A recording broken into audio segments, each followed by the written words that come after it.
ನಮಸ್ಕಾರ ವೀಕ್ಷಕರೇ, ನಮ್ಮ ಚಾನೆಲ್ನ ಯಾರೆಲ್ಲ ಸಬ್ಸ್ಕ್ರೈಬ್ ಮಾಡ್ಕೊಂಡಿಲ್ಲ ಸಬ್ಸ್ಕ್ರೈಬ್ ಮಾಡ್ಕೊಳ್ಳಿ.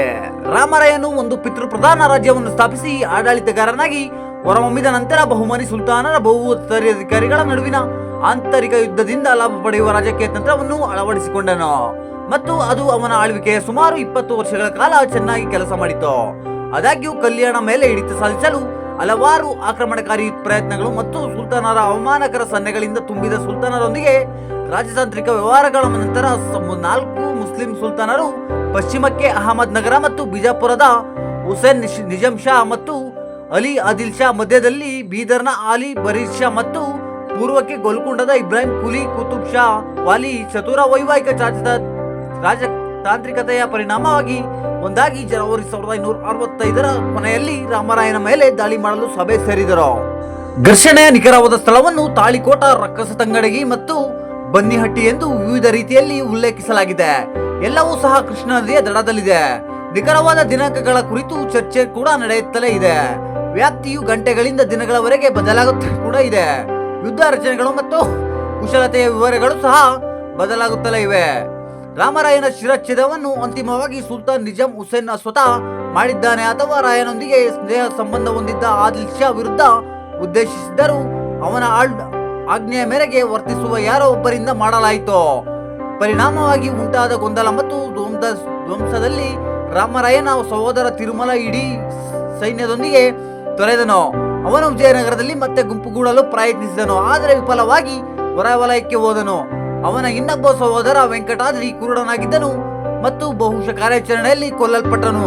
ಇನ್ನು ಸುಲ್ತಾನರ ಸೈನ್ಯಗಳು ವಿಜಯನಗರವನ್ನು ಯಾವುದೇ ವಿರೋಧವಿಲ್ಲದೆ ಲೂಟಿ ಮಾಡುತ್ತಲೇ ಇದ್ದವು. ಜನಪ್ರಿಯತೆ ಕಥೆಗಳು ಮತ್ತು ಹಳೆಯ ವಿದ್ವಾಂಸರು ಪವಿತ್ರ ಸ್ಥಳಾಕೃತಿಯ ವ್ಯಾಪಕ ಅಪವಿತ್ರಕತೆಯ ಬೆಳಕಿನಲ್ಲಿ ವಿಜಯನಗರವು ಅವಶೇಷಗಳಿಗೆ ಬಿದ್ದಿತು ಎಂದು ವಿವರಿಸುತ್ತಾರೆ.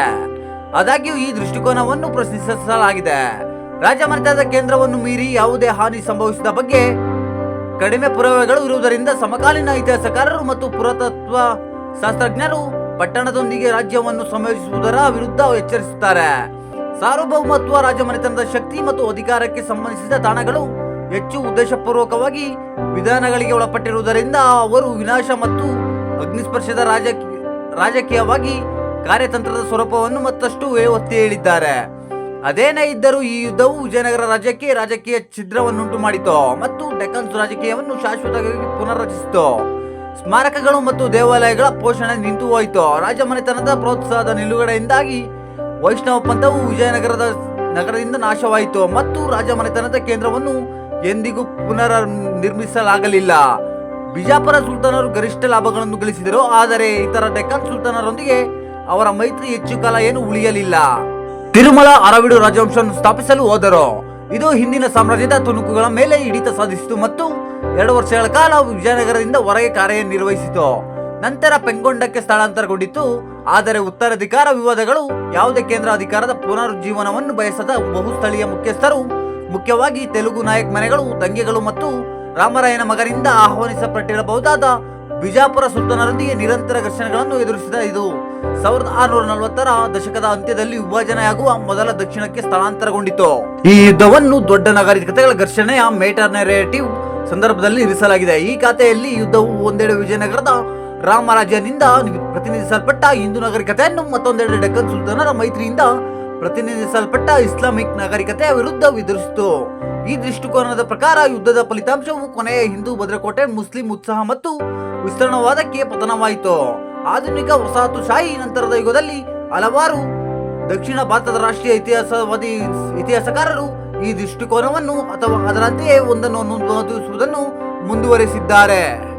ಆದಾಗ್ಯೂ ಇತ್ತೀಚಿನ ದಶಕಗಳಲ್ಲಿ ಹಲವಾರು ಇತಿಹಾಸಕಾರರು ಈ ದೃಷ್ಟಿಕೋನವನ್ನು ಟೀಕಿಸಿದ್ದಾರೆ ಅಥವಾ ತಿರಸ್ಕರಿಸಿದ್ದಾರೆ.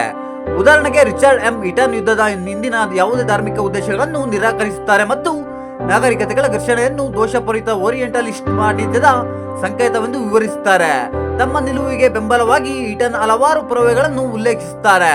ಅವುಗಳಲ್ಲಿ ರಾಮರಾಯನು ವಿವಿಧ ಮುಸ್ಲಿಂ ಆಡಳಿತಗಾರರೊಂದಿಗೆ ವಿವಿಧ ಸಮಯಗಳಲ್ಲಿ ಹೊಂದಿದ್ದ ಬಹುಮೈತ್ರಿಗಳು ಧಾರ್ಮಿಕ ಅಂಶಗಳಿಗಿಂತ ರಾಜಕೀಯದಿಂದ ಪ್ರೇರಿತವಾಗಿವೆ. ನ್ಯಾಯಾಲಯದ ಅನುಮೋದನೆ ಮತ್ತು ಇಸ್ಲಾಮಿಕ್ ಕಲೆ ಮತ್ತು ವಿಜಯನಗರ ಸಾಮ್ರಾಜ್ಯದಲ್ಲಿ ಸಾಮರಸ್ಯದ ಹಿಂದೂ ಮುಸ್ಲಿಂ ಸಂಬಂಧಗಳ ಅಸ್ತಿತ್ವವು ವಿಜಯನಗರದ ರಾಜಮನೆತನದ ಆಸ್ಥಾನದಲ್ಲಿ ಮುಸ್ಲಿಮರನ್ನು ಉನ್ನತ ಹುದ್ದೆಗಳಲ್ಲಿ ಇರಿಸುವವರೆಗೆ ವಿಸ್ತರಿಸಿತು ಎಂಬ ಅಂಶವು ಹೆಚ್ಚುವರಿ ವಾದಗಳಲ್ಲಿ ಸೇರಿವೆ. ಈ ಯುದ್ಧವನ್ನು ಗಿರೀಶ್ ಕರ್ನಾಡ್ ರವರು ರಕ್ಕಸ ತಂಗಡೆ ಇಂಗ್ಲಿಷ್ ಶೀರ್ಷಿಕೆ ಕ್ರಾಸಿಂಗ್ ಟು ತಾಳಿಕೋಟ ಎಂಬ ನಾಟಕದಲ್ಲಿ ಅಳವಡಿಸಲಾಗಿದೆ. ಕರ್ನಾಡ್ ಇದನ್ನು ಇಟನ್ ಅವರ ವಿಶ್ಲೇಷಣೆ ಆಧಾರದ ಮೇಲೆ ರಚಿಸಿದ್ದಾರೆ. ವೀಕ್ಷಕರೇ, ಈ ವಿಡಿಯೋ ಇಷ್ಟವಾದಲ್ಲಿ ದಯವಿಟ್ಟು ನಮ್ಮ ಚಾನಲ್ಗೆ ಸಬ್ಸ್ಕ್ರೈಬ್ ಮಾಡ್ಕೊಳ್ಳಿ, ಲೈಕ್ ಮಾಡಿ, ಶೇರ್ ಮಾಡಿ ಅಂತ ಹೇಳ್ತಾ ನೆಕ್ಸ್ಟ್ ವಿಡಿಯೋದಲ್ಲಿ ಸಿಗೋಣ. ನಮಸ್ಕಾರ ವೀಕ್ಷಕರೇ.